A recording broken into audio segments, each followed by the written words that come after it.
Hi, I'm Christine Benz from Morningstar.com. Homeownership is on many people's financial to-do lists, but it may not offer a compelling risk and return profile. Joining me to discuss some research on this topic is David Blanchett. He's head of retirement research for Morningstar Investment Management. David, thank you so much for being here. Thanks for having me. David, this is really interesting research, a paper that you are about to put out. But let's start by talking about the total value of real estate globally and in the U.S. I think people might be surprised to hear just how large these numbers are. That's right. So real estate is the most valuable asset in the world. It's worth about $217 trillion. And in perspective, the total value of all stocks out there is only $60 trillion, and bonds are about $122 trillion. So the value of all this real estate really is the largest asset out there. Okay. And certainly on many individual households' balance sheets, that property, that home that the family might own, that's by far their largest asset as well. Right. Housing is the largest expense for the average American. It's their largest tangible asset. So it really does matter in terms of thinking about what is the right kind of way to invest your portfolio and just think about your wealth holistically. Okay. So for many families starting out, many couples or individuals, getting that house, buying that home, whether a condo or a single family home, that's a big deal. It's a big financial goal. You set out to look at, well, relative to other things you might do with your money, is that home ownership a good idea? So let's talk about sort of your methodology for approaching this question. And as you told me before we got started here, you made the important point that it's a weird asset, and that it's an asset that we consume in a way because we live there, but it's also an investment asset. That's right. So when you think about your portfolio, you don't usually live in your portfolio, right? You own a basket of stocks. Well, if you buy a home, it's two types of goods. An investment good because you can possibly realize a benefit from appreciation, but also it's a consumption good because it gives you a place to live for as long as you own the home for. And so an important question is does it make sense financially? And I totally understand that for a lot of folks, home ownership is more than just about the numbers. It's a very personal decision. It's very emotional. It does different things, but the goal of the research was to ask the question, how do you think about the home as an asset on a balance sheet? And what I find is that, it can be one path to create wealth via kind of forced savings, but for a lot of folks, maybe look to rent first. And if you do buy, understand the risks there. Okay. So when you step back and you look at the risk-return profile of that home as an asset, let's talk about what you found when you sort of looked at the return on investment over time. Sure. So if you look at the return of homes, both domestically and internationally, they've increased in value by about 1% a year over inflation. So if inflation's been, let's say, 3%,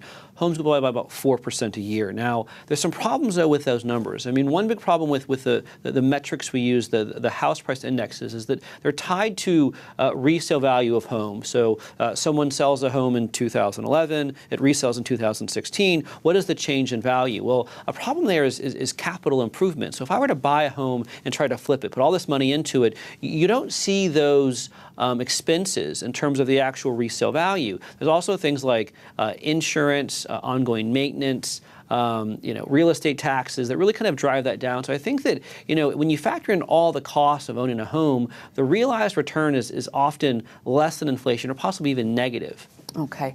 Another thing you looked at is just the risk of home ownership. This is a big piece of sort of assessing the merit of home ownership as an investment. And you find that there's a ton of what you call idiosyncratic risk embedded in the house. Let's talk about that issue. Why are homes relatively risky from that standpoint? So, a home is a very different asset than other things you may own. So if you own a portfolio of stocks, you could own literally thousands of individual securities. So you've got a very diversified portfolio. Well, if you own a home, you own one home in one place, right? And so when thinking about the risks of home ownership, people often talk about these kind of nationally diversified house price indexes like Case-Shiller. Well, again, those are indexes that track, oftentimes thousands of homes that are all across the U.S. Well, again, you own one home in one place, and so the risk of an individual home in one area has an annual standard deviation of about 12%. Okay, and to put that into kind of relative terms, a portfolio that's half stocks and half bonds has that same level of risk. So a home by itself is very risky. What compounds the risk is leverage. So people often buy a home with a mortgage. If you put 20% down on a home, then you have effectively a 5 times leverage asset with your equity. And what that creates is an asset that's about as risky as a 3 times leveraged equity index. And so for a lot of younger households, the home is hands down their riskiest asset. Okay.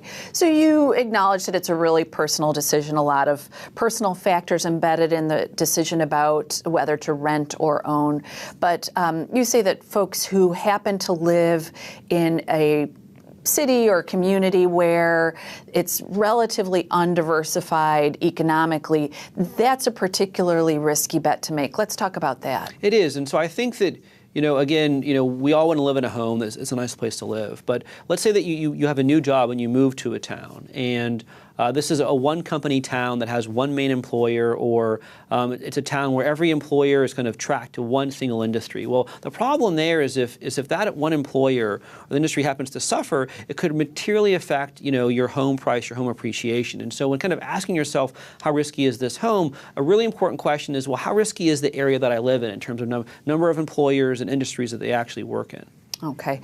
So geography also plays a role. You teased that out in the research. Let's talk about that issue, and also whether the findings of certain regions being more lucrative to be a homeowner, whether that can be carried forward, whether you can expect that home ownership in, say, California or New York, while it's been a great investment in the past, will that necessarily be the case going forward? It's obviously hard to predict the future. And right. If you look at returns in homes over the last 20 or so years, you see that certain areas like California have just done spectacular, right? Other areas like Phoenix or Detroit or Tampa, et cetera, haven't done quite as well. And so there are these huge differences in performance of different regions. But what's interesting is there's actually, some relationship across regions and what does well. I think that, certain things like, again, economic diversity, actually temperature, have been historically important, characteristics of those that have done better than others. Okay.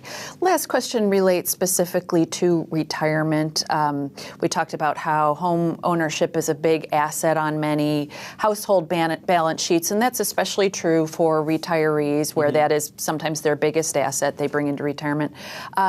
What would you say for people who are getting close to or in retirement? How should they think about that home? Should they think about unloading it as soon as possible, or what's your thought on that? Well, you need a place to live, right? And right. So, I think that people think about homes, the primary purpose is to provide you with a means of shelter, okay? But beyond that, an important question is, if I want to utilize that home, what's the best way of accessing that to fund retirement? I think one way to do that is through reverse mortgages. What that does, it kind of creates liquidity, because homes by themselves are very illiquid assets. And, looking to kind of utilize that home to fund retirement, to your earlier point, can definitely help folks that need it to create retirement security. Now, I know a lot of people's hackles automatically go up when you say anything about reverse mortgages, because in the past it was kind of a sleazy pocket of the financial services industry. Has it gotten better for consumers? Is it a better lit playing field? It's definitely getting better, and it could still get better yet. I think that, obviously everyone's different, unique facts and circumstances, but, from my perspective is the home is not the best asset to own to maximize wealth or fund retirement. And so if you can utilize that asset and diversify it with, reverse mortgages and income streams, that is worth looking into. Okay, David, fascinating and important research. Thank you so much for being here. Thanks for having me. Thanks for watching. I'm Christine Benz for Morningstar.com.